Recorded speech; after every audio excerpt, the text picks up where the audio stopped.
Terrence Howard and Eric Weinstein appearing together on the Joe Rogan Experience. Terrence Howard, the Hollywood actor who made all the insane, stupid claims about physics and mathematics and stuff recently, and 1,000 little TikTok clips and Instagram shorts or whatever they're called were memeing around, right, about things that he'd said. But this time we have elder statesman Eric there. And I was very curious to see this dynamic because Eric, a man himself not shy about claiming to have invented revolutionary theories of everything or, you know, being silenced by the physics power. And there's a new kid on the block who was getting a load of attention, you know, had become the meme center of the universe for a week. So what's the dynamic going to be? Who's going to be the one that drives it? That was my question going into this. And we shall see, Matt, as the clips reveal. Yeah. Are you excited? I am excited. I'm excited. So let's remind people, what are some of the things that poor deluded Terrence Howard believes? Something about 1 × 1 = 2, or am I getting mixed up? Yeah. So he thinks that you can't have, like, for indecipherable reasons, but basically, you know, just the simple thing that you would expect that, like, there's a 1 and a 1 that he thinks, therefore it cannot equal 1. He also thinks you can't, like, multiply things by 0 or there's just... And that you know, the periodic table should be arranged by harmonic frequencies, and he's got diagrams, and like he's almost textbook example of like a cook. A crank, yeah. There is a stereotype. Any physicist who works in a department would get these scrawls, these letters from cranks with their theories about how mathematics is all wrong, physics is all wrong, and they've got their own bespoke theory that involves these elaborate diagrams and weird scrolling. So yeah, he's a victim of being mental. So of course, Joe Rogan sees this as an excellent opportunity. Like, this is exactly somebody we should have on. Oh, Joe Rogan loved it. Like, he's been doing this podcast a very long time, and he's always been fond of, like, you know, people with out there theories, Graham Hancock, like conspiracy theories and alternative theories. But in this case, he seems really energized by, you know, that he's found a new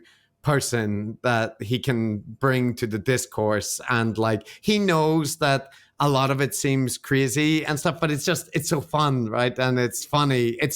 I think the way that he likes to spend his time, you know, talking with people like Alex Jones and Eddie Bravo and Graham Hancock and getting them together to talk about the mysteries of the universe and so on, right? And so here's Joe introducing a little bit about the podcast this time. Gentlemen, here we go. Terrence, thank you for coming back. It was a lot of fun having you on the first time. Obviously, a lot of people wanted to talk to you after they heard all these ideas of yours. And then my friend Eric reached out and he said he would love to do it. Eric, one of my most brilliant friends. Tell everybody your background, like your academic background, so people understand what you... Sure. So I'm a PhD in mathematics, specifically in mathematical physics. I've had positions in economics, mathematics, and physics departments at places like MIT, Hebrew University of Jerusalem, Harvard, after my doctorate, Oxford, and I'm a podcaster in part. Very good podcast. Bruce, did you bring it back to Portal? You have a lot to do with all of these things. I do always enjoy Eric describing his academic career in such breathless terms. I like that he keeps it brief too. Out of modesty, doesn't go into detail. No, just mention as many prestigious institutions as possible, like Oxford University. What did you do at Oxford? I just were invited to give a talk, like at one point, like yeah. So, but he does have involvement with prestigious institutions, but it's also, you know, I don't want to be immodest, but you know, I've done this and that, and like essentially, Eric's primary qualification is he got a PhD at an elite university. Yeah, that's it. And he had a postdoc. That's it. You know, that actually isn't this astonishing career, but like from that description, you would think he's, you know, basically, he's a serious researcher and scientist. He's a career academic. Yeah.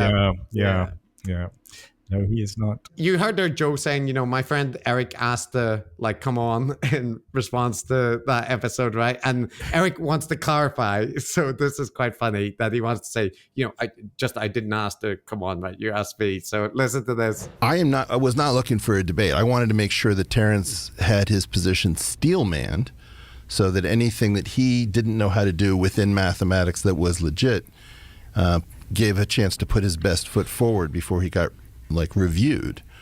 And I didn't ask to come on. You asked to have me on. I'm happy to do it because I'm a friend of the show. But you reached out about the episode specifically, yeah, sure. And I felt like if anybody could talk to Terrence and actually understand what they're talking about, it'd be yeah. And after I watched the interview with you and Brian Keating, I realized that you weren't trying to eviscerate me or anything like that. You actually wanted to hear a well put together argument concerning these things. So I appreciated you taking the time to come and examine these things, and love to hear yourself. Yeah, no, he definitely didn't reach out to Joe Rogan with a view to coming on the JRE again.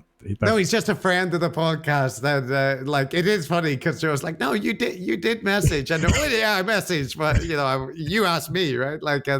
And also you hear there, and I think this is notable that Brian Keating and Eric did a conversation, kind of responding to Terrence Howard's initial appearance, right? And on that appearance, Brian Keating was actually very critical. He was basically saying, he doesn't know what he's talking about. He's just talking nonsense. And Eric was more like, no, hold on. You need to look more carefully, right? And in a way, I think that was an audition to illustrate that Eric, is able to steel man. He's able to, he gets it. He understands the renegade mindset, and there might actually be something to it. So it is interesting that Terrence Howard says, I saw that and realized that you're a reasonable person, and Joe, was happy to host him and stuff. So Eric is the omega when it comes to seeing opportunities like this for what they are.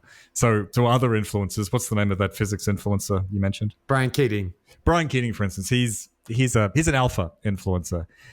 But he's still got some residue of respect for reality and the truth, right? And it's getting in the way here because he's like, this is stupid. This is clearly insane.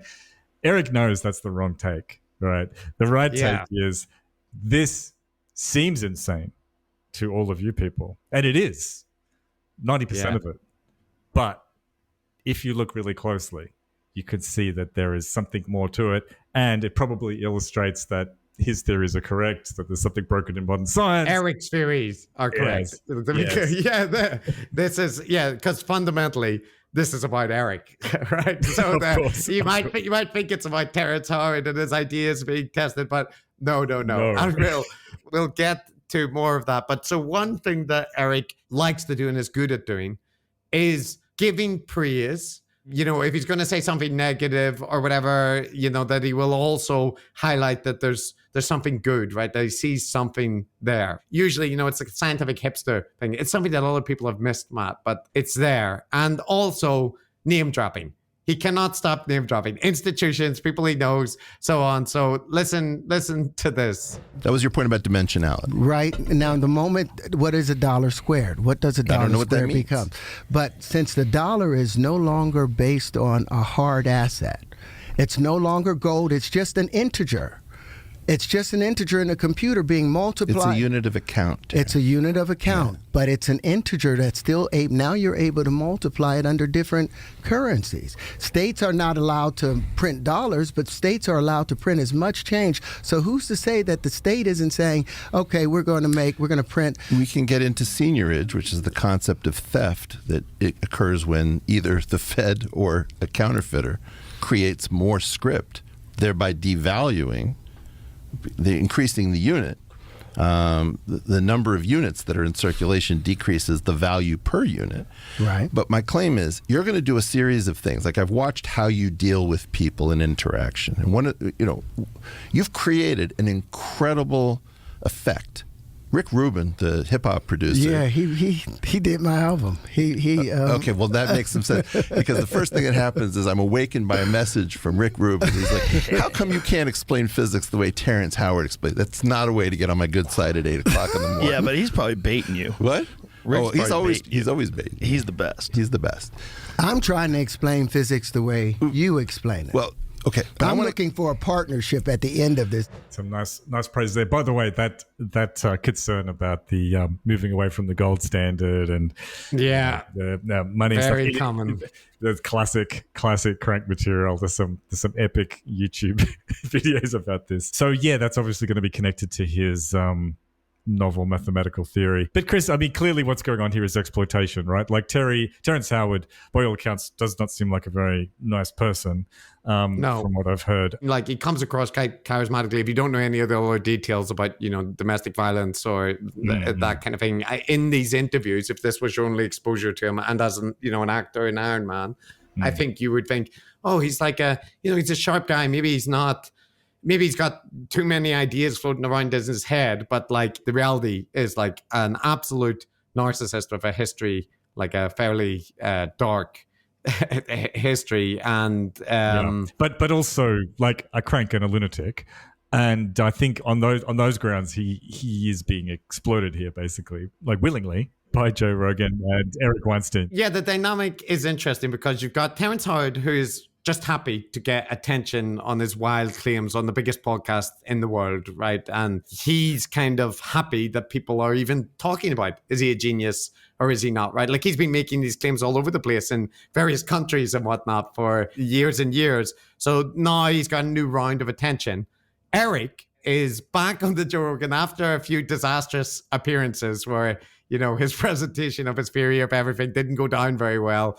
Last time he was, roundly slammed. But here he gets to play the expert who is, he's interpreting things. And you see there, he's like, so what you're talking about is this concept, right? And he can give the kind of legitimacy to the point that he wants to make. But also Joe just kind of giggling along and talking about, what's happening. So for Joe Rogan, it's all attention. It's all like viral, what crazy thing is going on in Rogan's sphere. So yeah, everybody benefit, everybody looking for their own slice and presented as much more high-minded than that. This is like, essentially a conference of intellectuals trying to work out the mysteries of the universe. That's right. Mathematics and physics for the people, by the people. Yeah, and it's been incredibly well received on the Joe Rogan subreddit I saw. Whereas Eric was, like you said, roundly mocked on his previous appearances because he came off like a buffoon.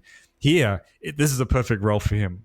Like you said, he can be the sensible but elder statesman, correcting some major problems, but being generous in spirit. Yeah, the ideas of this layperson who, and we all have something to offer, don't we, Chris?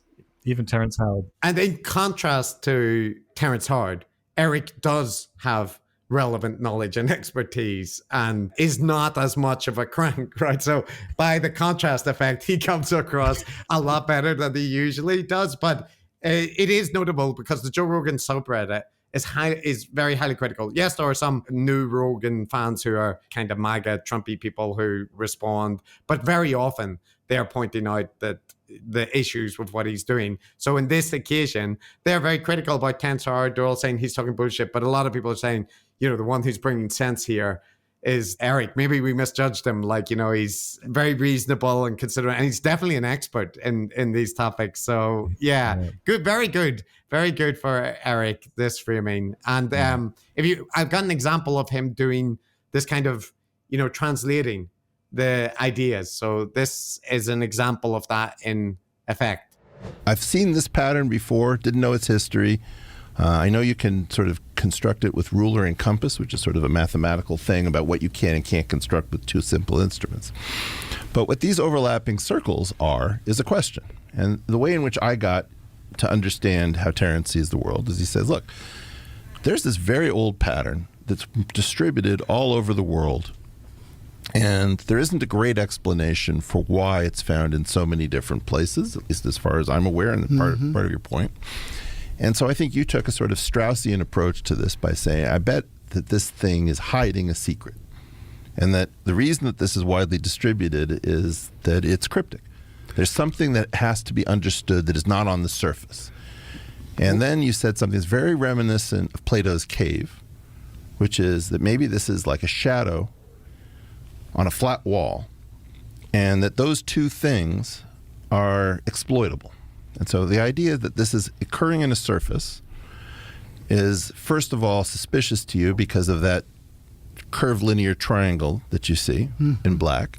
And so you said, I wonder if, people always say as above, so below, but what if you said as below, so above, and you imagine that there was a three-dimensional structure floating above this that actually projects down to this and distorts down to this.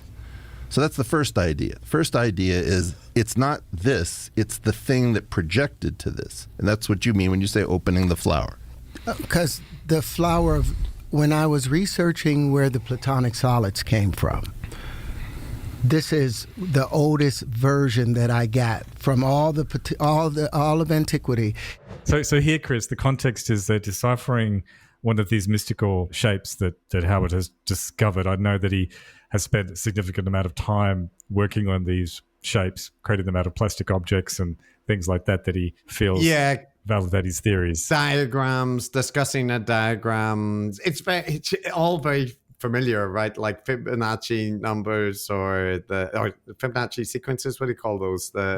Patterns or alchemical drawings of they're beautiful geometric shapes and whatnot, but Eric is interpreting what the kind of thing that he was hinting at by drawing this, and you can see them both gaining from it, right? And Eric also, Plato's cave mat, right? Get the reference, some philosophy in there, and And what was the term you used? Was it Straussian?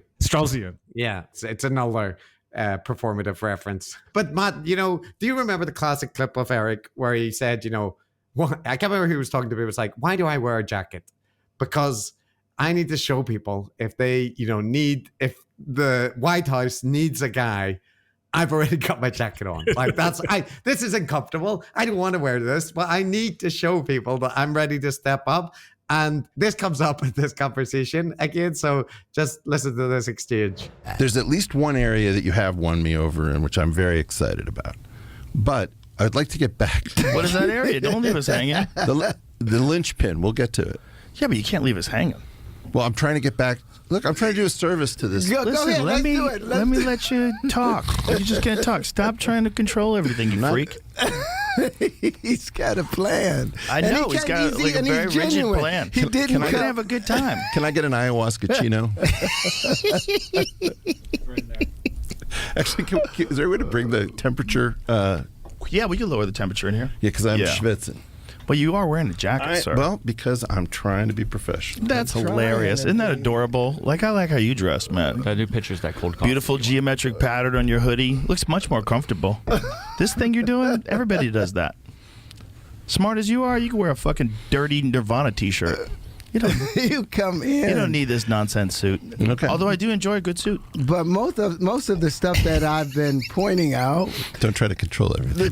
The stuff I've been pointing out has been the blaring inconsistencies that they shove down and tell you just accept. And if I didn't come up with a separate cosmology, I didn't come up with it. If a separate cosmogony hadn't been given to me. Terrence. That's why I explained that thing. So you hear Joe enjoying himself, right? And he's a little bit annoyed that Eric is trying to, control things and not let things flow, and then take some shot at Eric being dressed up fancy, right? But you heard Eric say, I'm trying to look professional, Joe, right?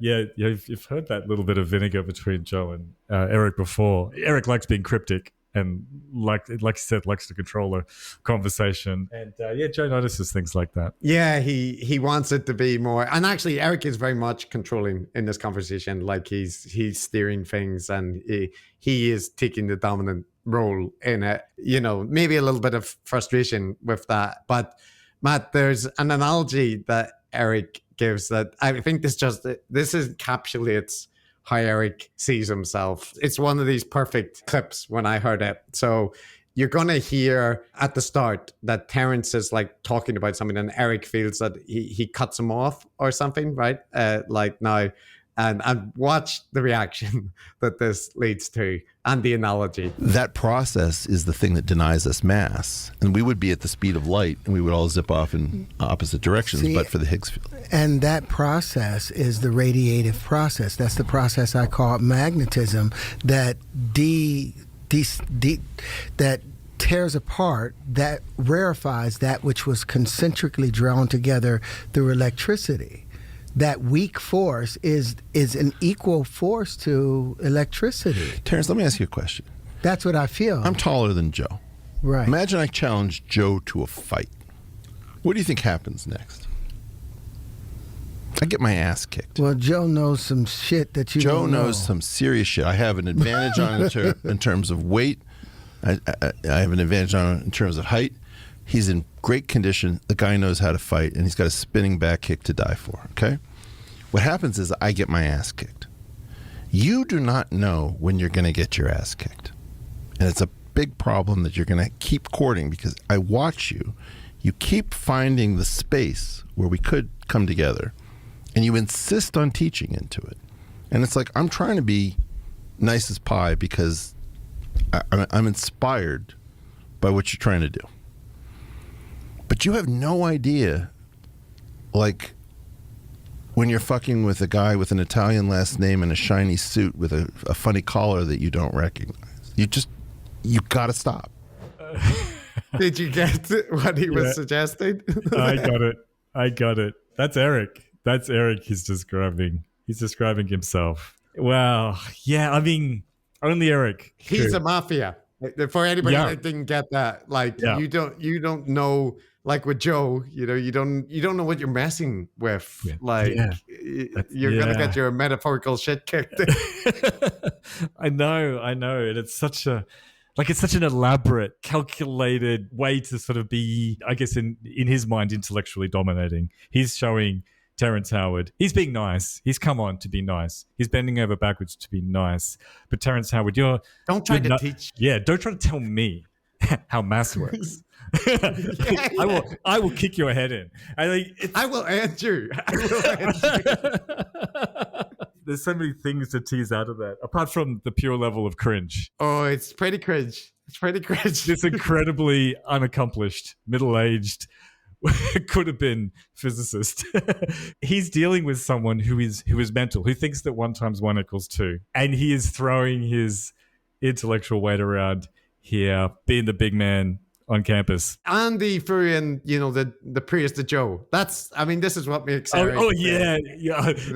He's amazing. Top of the class. I know. And so when Eric says to you that he's your friend, right, that he means well to you, he doesn't. This is all part of the setup. The primary thing is, yes, he's praising Joe's fighting ability there, but it's an elaborate setup to say, and you don't realize, Skylar, I am the danger, right? I am the one who knocks. You think I'm scared of other people? No. Like he's saying, you don't realize the danger that you're playing with by trying to, correct Talk to me about physics. Yeah. I'm not just a podcast. I'm just a guy that's come on this show to talk to you. I'm Eric fucking Weinstein. Say my goddamn name.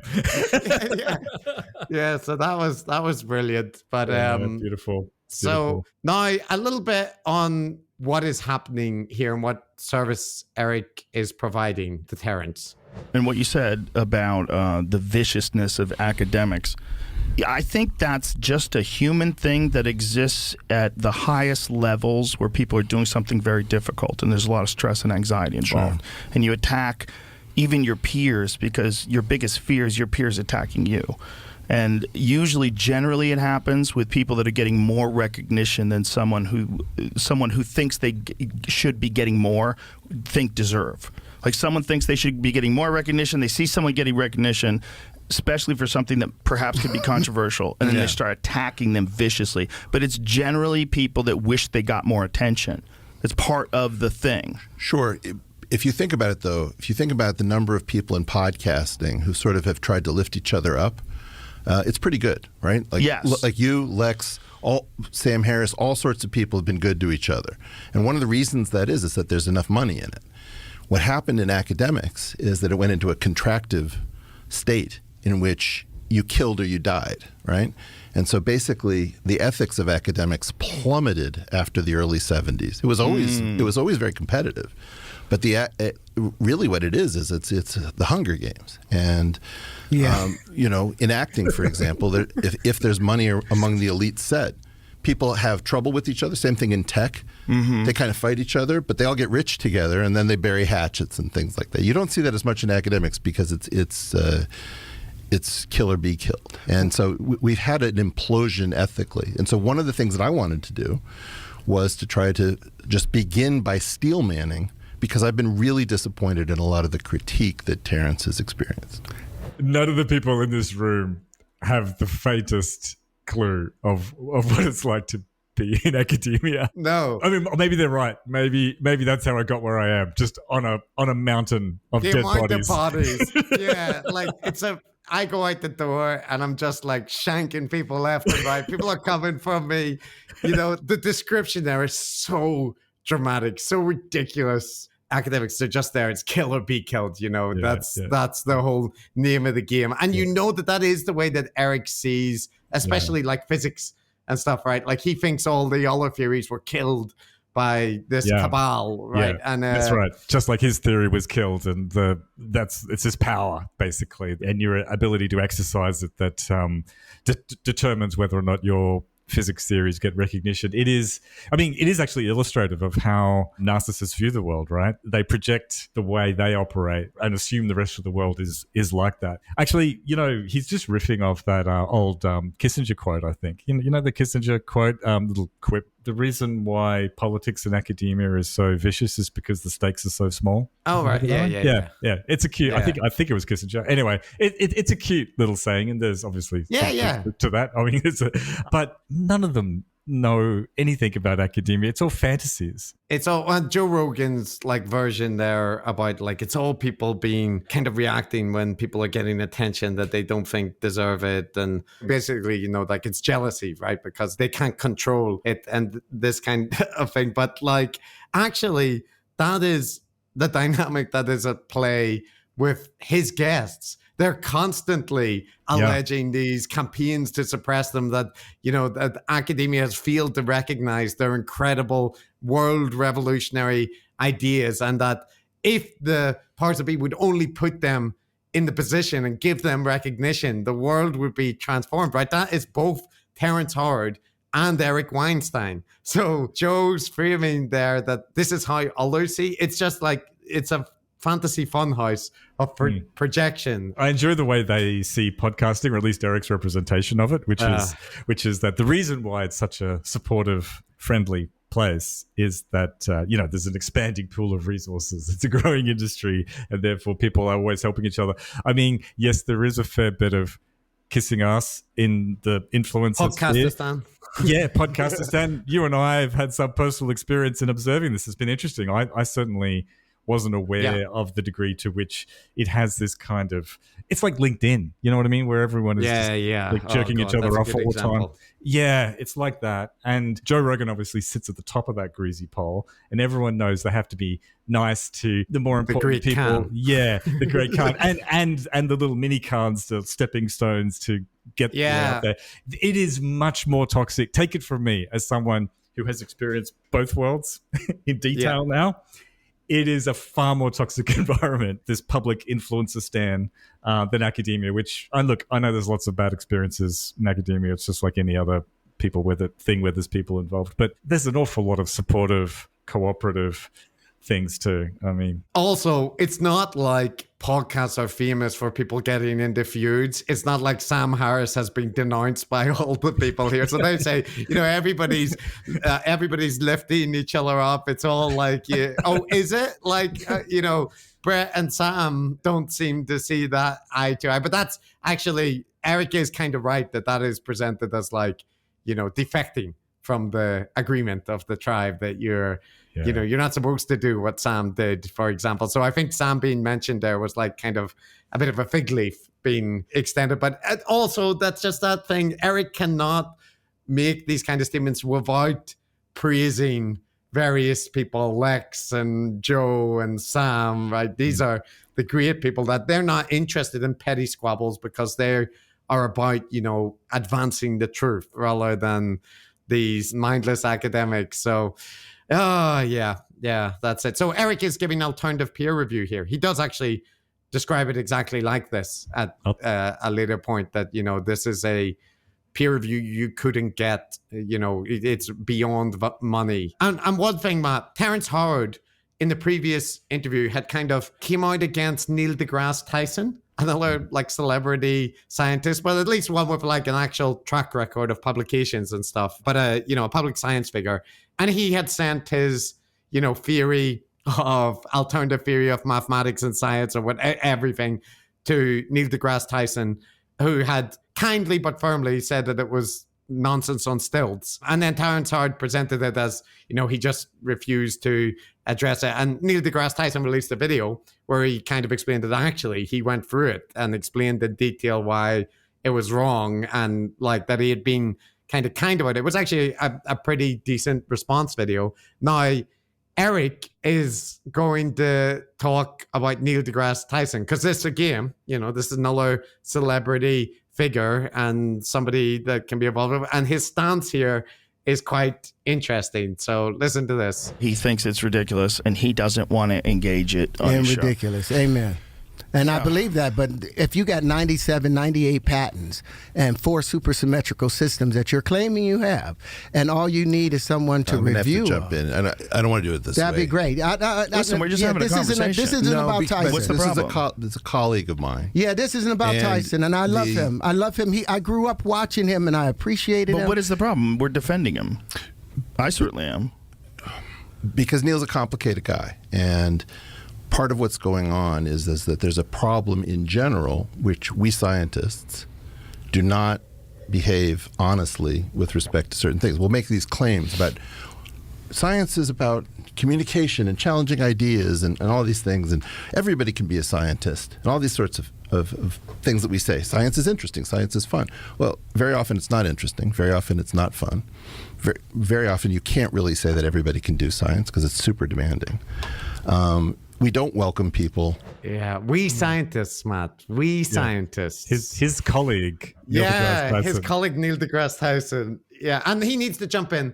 Come on, elder statesman. I'm not comfortable with this. He's a colleague. I don't want to say anything ill of him, but there's a problem in that we are motivated to lie and not tell the truth and some other things. Also, is that real? But Neil is a complicated man, Matt. You haven't, you guys, like, he's complicated, and you hear Joe and stuff being defensive. We're just talking, and you also heard at the very start of that clip, Terrence Howard warbling on about how he's got patents and 4 inventions that will revolutionize energy production. Yeah, so Eric is like this thing was a win for Eric, I'm sad to say, wasn't it? I mean, he was in his element.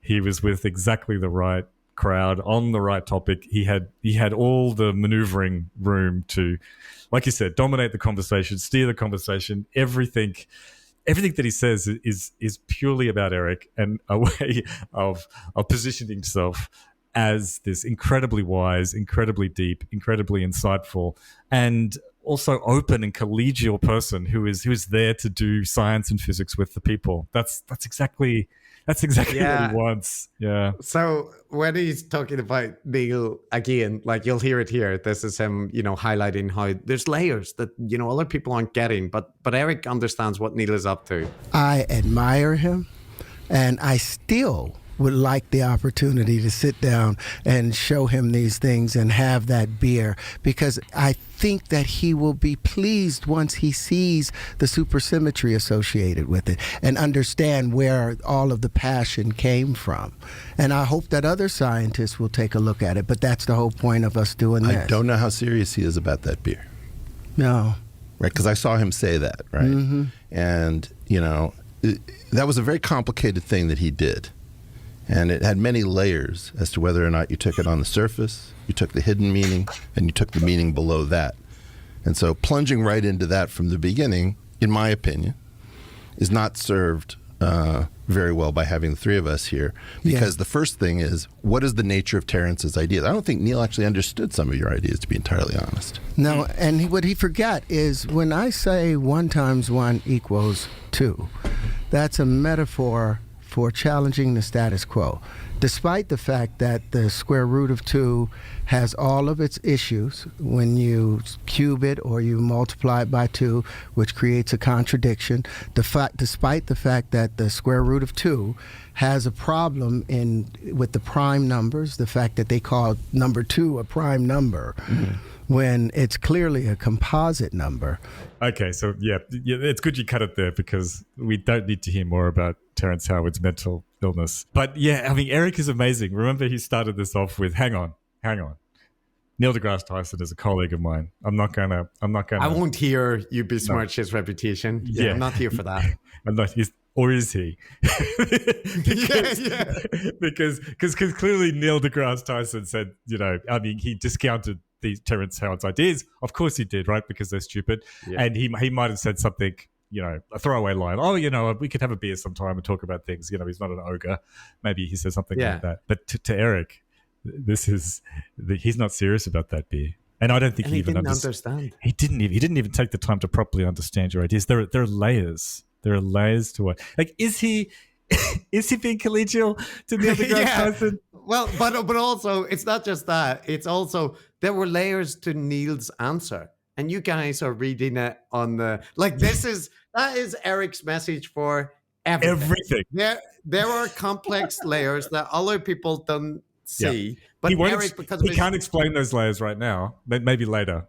Because remember, sometimes Joe will say, "Wait, can you explain that now?" No, not now. Now's not the time. We'll get to it. We don't. I'm sure we don't get to it, but there's the explanation is always, it's always the same thing. It just revolves around Eric invented the Yang-Mills equation. The geometric unity is the actual solution. There's only a handful of topics that Eric ever brings up about these, and they all revolve around him. Yeah, they all do revolve around him. But like any topic that comes up, whether it's UFOs or whatever, there's the obvious thing that you see on the surface. There's the alternative explanation. Right, which it's actually there's actually something going on here, but there's levels underneath this, and he's just beginning to get a glimpse of what's going on there, and he'll maybe cast out some tantalizing hints, and of course the conspiratorially minded and the fabulous and the fantasists out in the audience pick up all those threads and run with them excitedly, and Eric walks away happy. Yeah, the general notion is that Eric will talk about the complexity and all the layers and whatnot, but when he's forced to kneel down positions, it invariably is like a stupid position or the bog standard conspiracy one. And it's not the super complex thing. That the only thing that is complex about it is the number of technical jargon and mathematical concepts that Eric will throw in to dress up a very standard position. As well, of course, the obscure analogies and little sidetracks he takes purportedly to explain this extremely deep and hard to understand idea, but actually just distract you and make you forget what it was he was originally talking about. So one last clip, Matt. So that's what Eric's doing. We can all hear it. It's good old Eric. This is him in his element. He's in his element. He's the alpha and omega. He's the prince of the gurus, lord of the idiots. Well, this is true. And actually, like I said at the start, I was curious about this. This is the new attention-grabbing physics guru on the block meeting the established contender who, is invited to Oxford, has theories of everything. He's been on Rogan 8 times, you've been on twice, whatever. Right. So what he's got to remind Terrence Howard, don't forget, I could end you. I was curious, is he going to be overwhelmed by the verbal dexterity and willingness to just waffle on but no, actually, Eric is the elder guru here. He is the one that marshals the conversation, move things along. Later, he actually becomes a bit, harsh, saying, look, you're getting things wrong. I didn't want to say it like this, but, now I need to take the gloves off because you're getting over your skis and this kind of thing, right? And he while also always being sure, to show that he's also being considerate and but Eric wins this, and he won in the court of public opinion. He won in terms of increasing Joe Rogan's positive attitude towards him, and he hasn't got an enemy in Terrence Howard, right? He's got somebody that is considers him, like a good faith person trying to interpret him. So win for Eric, W all around. Like, other people benefit from it. Yes, Joe gets attention. Terrence Howard gets some legitimacy. But the king of this encounter is Eric. And you almost have forgot that he's the king of the secular gurus, right? You don't enter his mafia kingdom on the day of his daughter's wedding without having to pay your respects. But as you mentioned, though, Matt, the Khan is also there. The Guru Khan, Rogan. And we heard him a couple of times. He gets frustrated with Eric at sometimes and so on. But his role is like giggling stoner conspiracy theorists, right? He's enjoying the two of them interacting and, being here saying this is wild and all this. And just to see the kind of thing that, Joe contributes. Here's about where somebody ill-advisedly mentions crystals. It's a lot of straight lines. Perceived straight lines, but right. But every atom is filled with empty space. I mean, we could take this down to there is no matter. That is... We could get crazy. So we're about to. Well, you've seen that Mexican cave. It's the best example of it ever. The Mexican cave's amazing. It's insane. The best example I've ever seen of crystals. Yeah. Where you've seen it? No. Oh my God, it's insane. Okay. 120 degrees. Just for a little sidetrack, let's take a look at it, because this Mexican cave is probably one of the most spectacular things that exists on Earth. By the way, the spaceship behind you is supposed to be a mushroom, Joe? No, it's a spaceship. That's the classic UFO ship. And that's me with the headphones. Look at that. That's amazing. How insane is that this was created on Earth by nature? Just by nature. Crazy. It's so different than anything else we see that it makes our mind go, what the fuck? Yeah. Like, those are crystals? How? What happened? Okay. Wild. So in this straight lines. beautiful thing, tries to get back to the point, but I just like that, Joe is like, straight lines. You mentioned, have you ever seen this crystal cave in Mexico? And like, that had straight lines. Yeah. So is that the connection in his brain? Like, somebody said straight lines, actually. And he went, you know what else has straight lines? Crystals. Let's talk about the crystal cave. Yeah, I think there might be mention of crystallization or crystal structures. So like it might have been that, but it's just like the Flint Dibble thing, but look at that, Flint. Like, are you telling me that you don't look at that and go, wow, that is what Joe contributes, as well as he picks up these random factoids, like electrons are mostly empty space. Atoms. Atoms. Yeah. He's helping. He's involved. Yeah. So it's a nightmare scenario, but in some senses, this is kind of the best place for all of these people is on Joe Rogan's podcast, like sorting out the mysteries of the universe. And it would be better if this what they spent their time on rather than promoting anti-vax and Trump apologetics and whatnot, right? Yeah, but it's a complete waste of time, but at least it's not actively harmful. I mean, it is sad though, isn't it? Because there are such excellent physics shows out there, physics YouTube videos, physics podcasts. There are great explainers, great popular books that help explain stuff like subatomic particle theory and stuff to idiots like me. And it's super interesting. There's an opportunity for people to learn, but instead, on the most popular podcast in the world, you get Eric Weinstein. He was never explained physics to anyone. He's got to be the worst ambassador for physics that has walked the earth. And Terrence Howard, who thinks that 1 × 1 = 2. Yeah.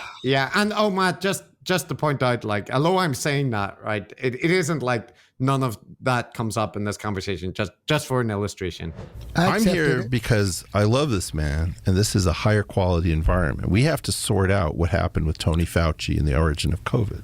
I was very distressed when Joe was sort of credulously accepting everything that you were saying at a level where he did say, look, I can't evaluate this. Yeah, so like that has no connection, right? He goes on to talk about other things, but he just, Eric, all of the people in this sphere, they always have to insert that was lab leak and Tony Fauci and COVID. Like, we don't know what happened there. So, just in case you thought that Eric is, like, beyond that. No. Even in a discussion about wacky maths and physics, you have to work in that stuff. Yeah, that's it, Matt. So This is like proper guru sphere, gurus colliding in the night. But I think Terrence Howard is a crank in the very traditional sense of the word. So, he says somebody that seems just incapable of assessing what he knows and how likely it is to be true. And but in the same respect, one of the things is you can notice in the dynamics a parallel here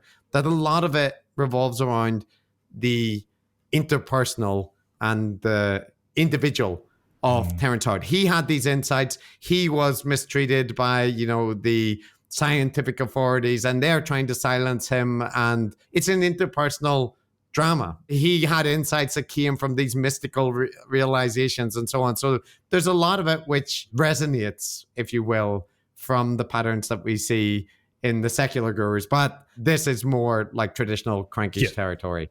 Yeah, he is obviously a very different beast. He's the traditional crank who happens to also have a bit of a public profile for other reasons, right? And Eric obviously does understand that 1 × 1 doesn't equal 2, and he does understand undergraduate physics and maths, I'm sure. But there is a through line, right? Because I think there's research that demonstrates that the traditional cranks, like Terrence Howard, do tend to be highly narcissistic as well. It's not a purely cognitive thing that's going on that explains their delusions.